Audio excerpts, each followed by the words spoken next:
Hi hello this is Shaila welcome back to vibrant. Keerthy Suresh ప్రస్తుతం నెట్టింట్లో ఓ ఘటన గురించి తెలుసుకుని తెగ బాధపడిపోతోంది.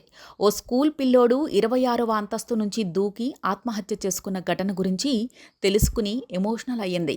స్కూల్ ఏజ్లోనే ఇలా ర్యాగింగ్ చేస్తున్నారా? అసలు పిల్లల్ని ఎలా పెంచుతున్నారు? స్కూల్ మేనేజ్మెంట్ ఏం చేస్తుందంటూ కీర్తి సురేష్ తెగ బాధపడింది.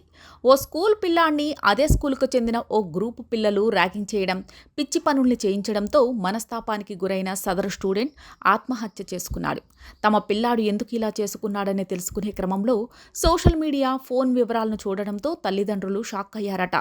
అందులో తనను ఎలా ర్యాగింగ్ చేశారు, ఎలా హింసించారు అన్నది క్లియర్గా ఉంది. ఈ మేరకు సదరు విద్యార్థి తల్లి ఇచ్చిన ఫిర్యాదుతో విస్తుపోయే అంశాలున్నాయి. టాయిలెట్లో ఆ పిల్లాడిని ఇబ్బంది పెట్టిన తీరు చాలా జుగుప్సాకరంగా ఉంది. అంత బాధను అనుభవించి అవమానాల్ని భరించిన చివరకు ఇలా సూసైడ్ చేసుకున్నాడట. చనిపోయిన విషయం తెలిసి ఆ గ్రూపు రాక్షసానందాన్ని వ్యక్తం చేసిందట.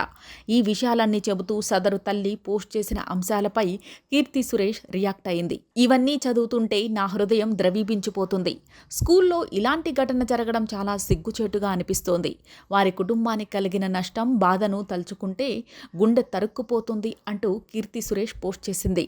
కీర్తి సురేష్ తాజాగా బాలీవుడ్లో అడుగుపెట్టి భంగపాటుకి గురైంది. బేబీ జాన్ అంటూ భారీ ఎత్తున అక్కడ ఎంట్రీ ఇచ్చే ప్రయత్నం చేసింది. కానీ ఆ సినిమా అక్కడ దారుణంగా తేడా కొట్టేసింది.